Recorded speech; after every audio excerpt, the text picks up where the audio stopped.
कर कर ही in foreign dignitaries को बुलाया जाता है। दूसरी बात जो हमने उजागर करी थी,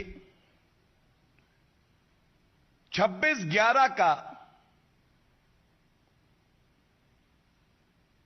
आतंकवादी हमला हमारे देश पे किया जाता है और हमने ये भी बताया था कि आतंकवाद से कैसे लड़ना है ये कांग्रेस पार्टी पाकिस्तान के आईएसआई एजेंट से सीख रही थी। हामिद अंसारी जी कहते हैं, I had inaugurated the conference on terrorism on 11th December 2010. The International Conference of Jurists on International Terrorism and Human Rights. As is the normal practice, the list of invitees would have been drawn by the organizers. I never invited him or met him. Nusrat Mirza के लिए। यह तस्वीर देखिए ध्यान से।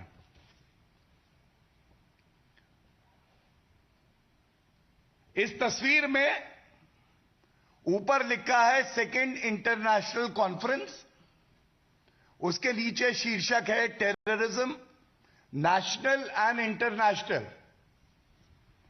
और 27 अक्टूबर 2009 को, और ध्यान दीजिएगा ये जो मुंबई का आतंकवादी हमला हुआ उससे 1 साल भी अभी नहीं बीता था, 1 साल भी नहीं बीता था, और बीच में बैठे हैं तत्कालीन उपराष्ट्रपति हामिद अंसारी जी। और ये देखिए मंच पे, कहीं और नहीं, ऑडियंस में नहीं, मंच पे बैठे हैं ये बहरूपीय पत्रकार पाकिस्तान के एजेंट नुसरत मिर्जा।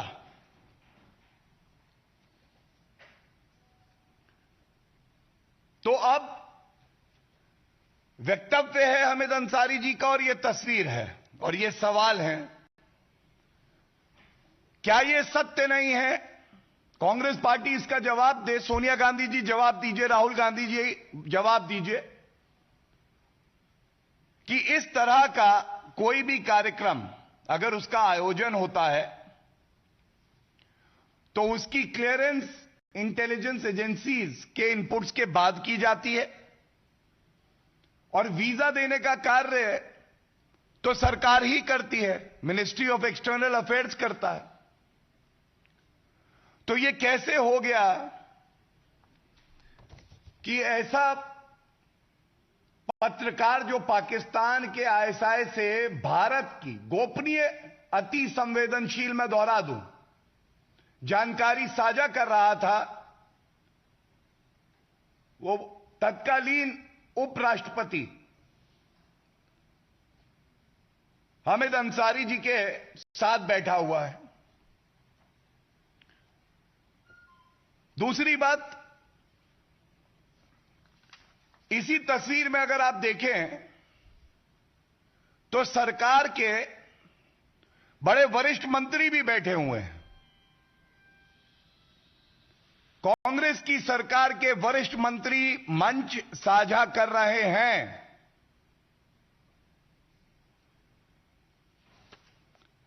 तो क्या यह वाजिब सवाल नहीं है जो भारत की जनता आपसे पूछती है कि ऐसे व्यक्ति को वीजा क्यों दिया गया? वो भारत में आके यहां पे रेकी करता है, जानकारी लेता है और उसके बाद उस जानकारी का इस्तेमाल भारत में आतंकवाद को बढ़ावा देने के लिए किया जाता है। भारतीयों की जान को खतरे में क्यों डाला? प्रश्न यह भी पूछा जाना चाहिए कि हामिद अंसारी जी, आपकी याददाश्त बहुत अच्छी है, लेकिन क्या नियत में खोट था कि इस 2009 की प्रेस वार्ता का जिक्र आपने अपने वक्तव्य में नहीं किया? सच 0, झूठ 100%, और यह बात दोहरा के मैं कहूंगा, संवैधानिक पदों पे जो व्यक्ति आसीन होता है, चाहे रहा हो, उसका हम आदर करेंगे, लेकिन देश से बढ़ के कोई नहीं है। अगर ऐसी जानकारी सामने आ रही है, इन सवालों के पूछे जाने से पहले यह जिम्मेदारी कांग्रेस पार्टी की थी, हामिद अंसारी जी की थी, सोनिया गांधी जी की थी कि वो जनता को स्पष्ट बताएं, सारी जानकारी दें। और अगर कोई गोपनीय जानकारी है, जैसा मैंने पिछली प्रेस वार्ता में कहा था, तो सरकार को साझा करें सीधा, उसका हम सम्मान करेंगे। तीसरी बात, जिस सेमिनार का जिक्र हामिद अंसारी जी ने किया, उसके ऑर्गेनाइजर बड़े मंजे हुए अधिवक्ता हैं, वरिष्ठ अधिवक्ता हैं सर्वोच्च न्यायालय के। उनका एक वक्तव्य है और उसकी कुछ बातें मैं आपसे साझा कर दूं। और साझा करने से पहले ये लाइन फिर से पढ़ दूं।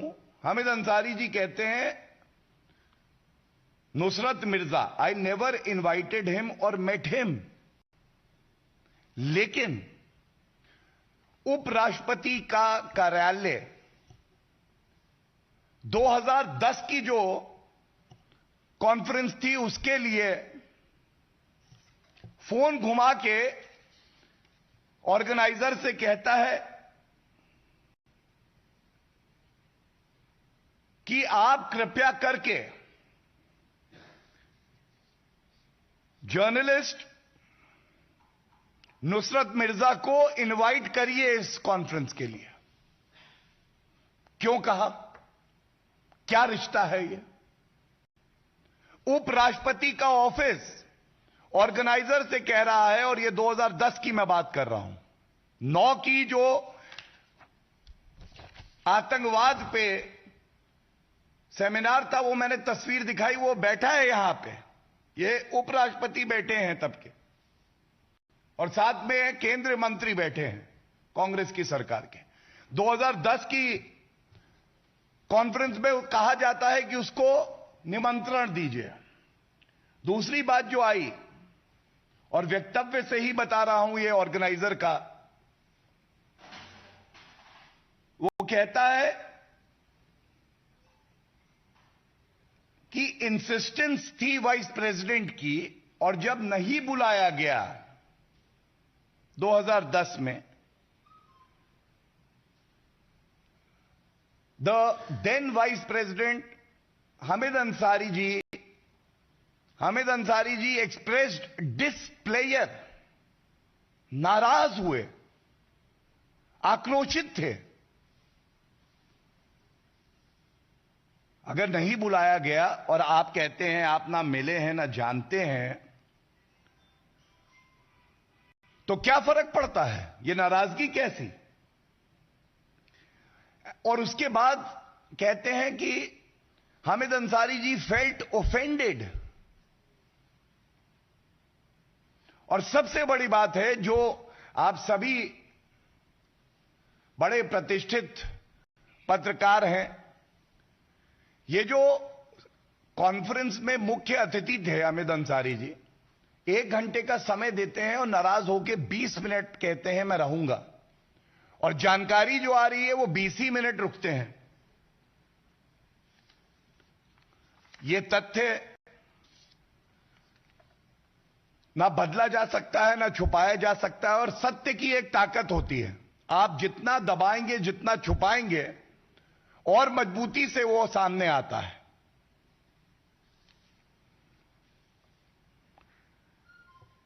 इसके बाद कांग्रेस पार्टी पे भी आते हैं, और ये इसलिए आते हैं कि सरकार कांग्रेस पार्टी की थी, और किस संदर्भ में हम बात कर रहे हैं ये मैं आपके समक्ष रख दूं।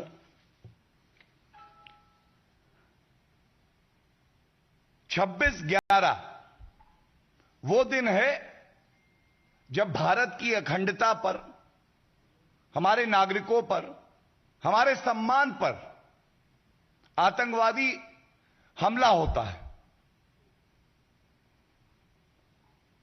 और इस हमले को अभी 1 साल भी नहीं बीता था,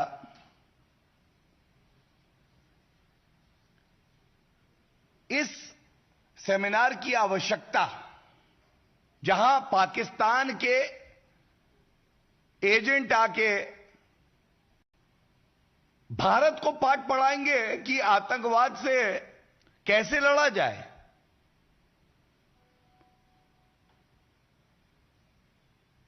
सोनिया गांधी जी, ये प्रश्न बड़ा ही महत्वपूर्ण है और ये हर नागरिक आपसे और राहुल गांधी जी से पूछ रहा है। दूसरी बात,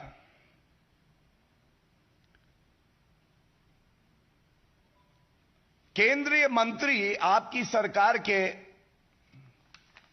इस सेमिनार में क्या कर रहे हैं? क्या भारत की इंटेलिजेंस एजेंसीज ने आपको जानकारी दी थी और उसके बावजूद यह हुआ है?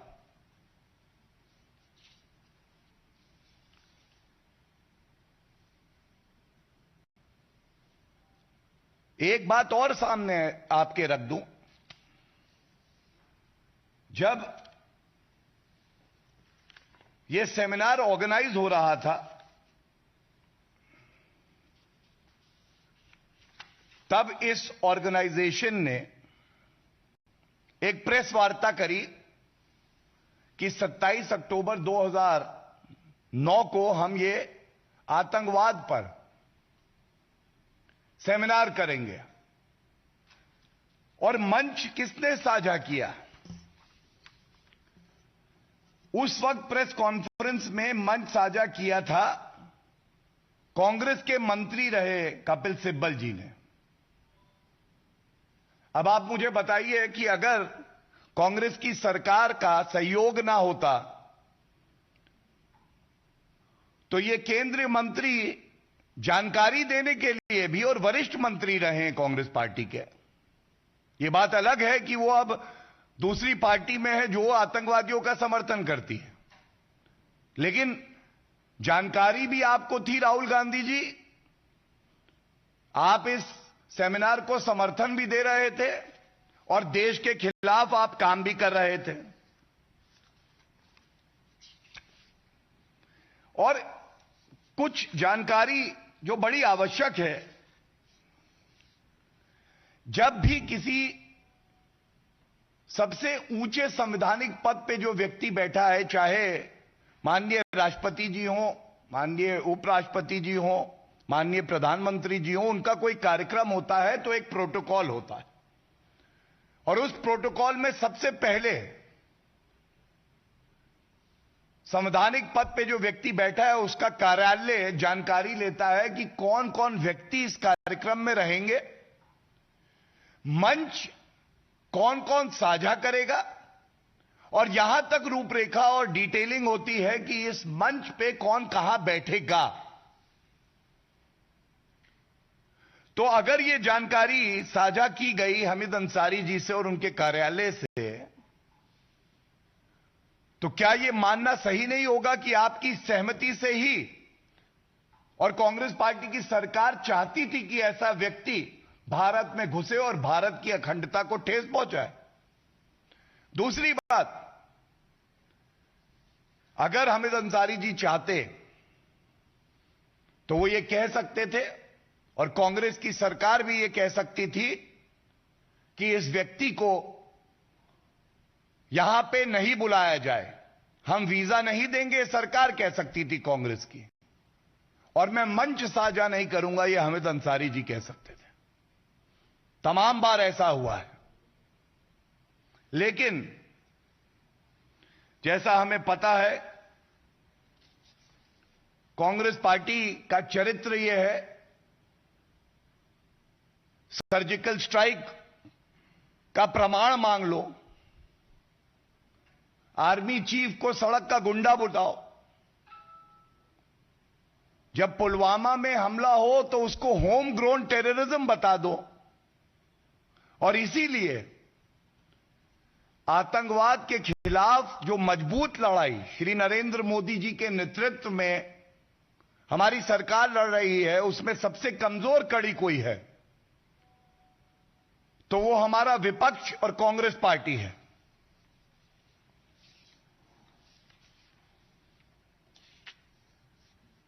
इसके साथ ही ये सवाल जो पूछे गए थे इसका उत्तर नहीं आया, लेकिन मैं आशा करता हूं कि इतने महत्वपूर्ण है कि इनको पुनः उठाया जाएगा और इन सवालों की गूंज से कांग्रेस पार्टी को इन प्रश्नों का उत्तर देना पड़ेगा।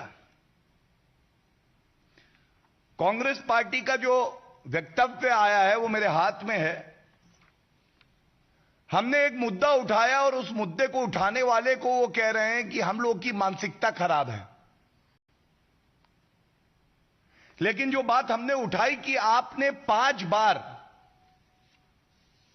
ये जो पाकिस्तान से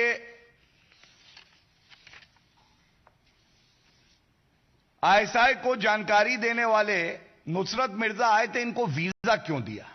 इसका उत्तर नहीं आया। दोबारा मैं पूछ रहा हूं, इसका उत्तर नहीं आया कि जब पाकिस्तान से कोई व्यक्ति आता है तो यह नॉर्म है, यह एक प्रेसिडेंस है कि उसको 3 शहरों का अनुमति मिलती है और वीजा मिलता है। आपने 7 शहरों का अनुमति दी। यह खुद बात पाकिस्तानी पत्रकार कहते हैं। सवाल यह उठता है कि क्या ऐसा है कि सोनिया गांधी जी और राहुल गांधी जी के दबाव में जो संवैधानिक पद पे लोग बैठे थे वो भी कार्य कर रहे थे? क्या इंटेलिजेंस एजेंसीज को कॉम्प्रोमाइज किया गया था? क्या इस तरह की राजनीति की जगह भारत में है? और मैं इतना और कह के अंत करूंगा,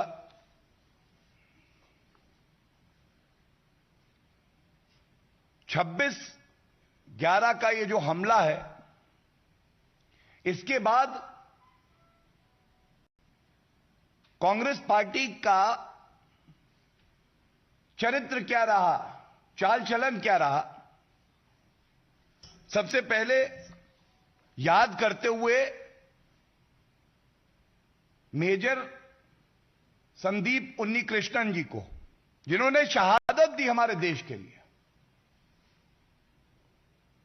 लेकिन राहुल गांधी सुबह 5 बजे तक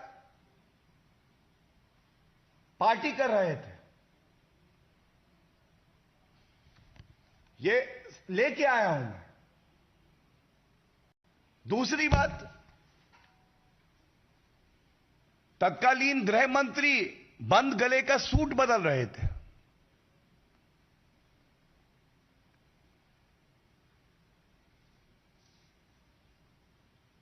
हमारे देश की सेना पूरे विश्व में सबसे ज्यादा वीर थी, है और रहेगी। और तत्कालीन air chief marshal Fali Homi Major ji ने उस वक्त भी कहा था कि अगर सरकार इशारा कर दे तो हम ऐसे देश को जो यहां आतंकवाद फैलाता है, हमले करवाता है, सबक सिखा देंगे, नेस्त नाबूद कर देंगे। लेकिन यह निर्णय नहीं लिया गया और जो मजबूत सरकार भारतीय जनता पार्टी की श्री नरेंद्र मोदी जी के नेतृत्व में सर्जिकल स्ट्राइक करती है, बालाकोट एयर स्ट्राइक करती है, तो उस पर प्रमाण हमसे मांगते हैं। और इसके साथ एक बात और जोड़ दूं, ये पूरे भारत की भावना है और कांग्रेस पार्टी के नेता रहे हैं, मनीष तिवारी नेता हैं, मंत्री रहे हैं, उनकी किताब में भी यही बात लिखी है कि कांग्रेस की सरकार में सेना के हाथ बांध दिए गए थे। जो रिस्पॉन्स होना चाहिए था वो नहीं था।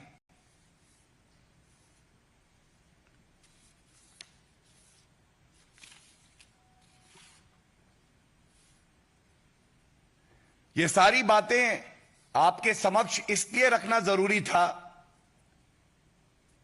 कि जब भारतीय जनता पार्टी कोई मुद्दा उठाती है तो सबसे पहले राष्ट्रहित के बारे में सोचती है, तथ्यों का अध्ययन करती है, सारी जानकारी लेती है और जिम्मेदारी से जो बात सार्वजनिक उठानी चाहिए उसे हम उठाते हैं। और उसके अलावा कोई भी ऐसा तथ्य हो जिससे हमारे देश को परेशानी हो, वो कभी भी सार्वजनिक मंच से नहीं उठाया जाएगा। लेकिन ये जो सवाल है, ये कांग्रेस पार्टी को, राहुल गांधी जी को, सोनिया गांधी जी को इसका उत्तर देना चाहिए।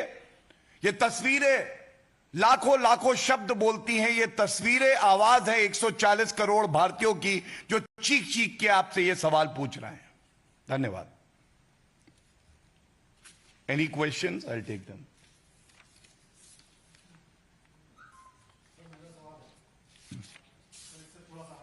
इस पे पहले ले ला।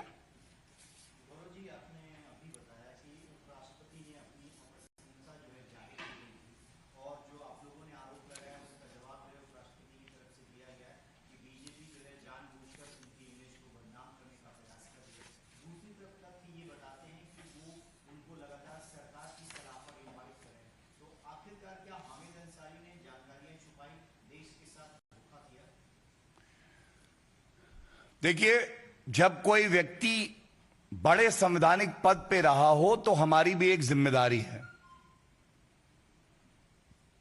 जो रिस्पॉन्स कांग्रेस का आया है, जो रिस्पॉन्स हमीद अंसारी जी का आया है, उनको अपनी छवि प्यारी है, लेकिन भारतीय जनता पार्टी को देश की छवि प्यारी है, देश की अखंडता प्यारी है। ये जो सवाल उठाए गए हैं ये दर्शाते हैं कि कांग्रेस पार्टी किस तरह से देश की सुरक्षा में सेंध लगा रही थी। जिन लोगों के खिलाफ कार्रवाई करनी थी उनको भारत बुलाकर। So that was the press conference of the